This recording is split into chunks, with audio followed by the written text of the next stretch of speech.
Every version of the atonement has problems. The problem with penal substitution is that it puts God under or beholden to some transcendent version of justice that even God has to live under that umbrella and say, well, I can't just forgive these people. Someone needs to pay the debt. Someone needs to pay the penalty. And so I'd like to forgive you all, but I've got to pay off justice first.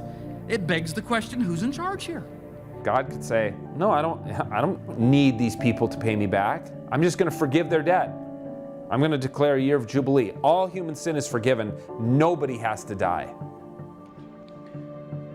When we say God is perfectly just and that He can't just wink at sin and forgive sinners without satisfying that justice, we're not putting an external standard above God that controls His motivations or His actions. This justice, just like His goodness and His immutability and His love, are all a part of His nature and His character.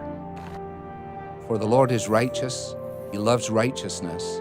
The upright will behold His face. They're definitional of who God is, and we know that not because that's how we like to think about God, but because that's how God has revealed Himself in Scripture. I think that's such a huge theological problem to say these attributes are just a part of God and God cannot change, or God is beholden to these attributes of God. Who says? It's God. God doesn't have to be beholden to any attributes.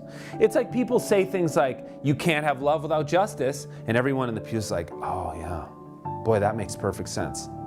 Who says you can't have love without justice? There's nothing in the Bible that says you can't have love without justice. There are all sorts of attributes of God, and one of the ones that the church used to talk a lot about and has forgotten is called the simplicity of God, which doesn't mean God is a simpleton, but it means that whatever God has, God is. So it's not that He has 50% of love and 50% of justice, or we can break it up into smaller percentages so that He has a little of this and a little of that in Him. No, He actually has 100% of every attribute. That's why He's perfect. For example, when God demonstrates righteousness or justice, He does it in a most loving way. And when He demonstrates love, He does it righteously.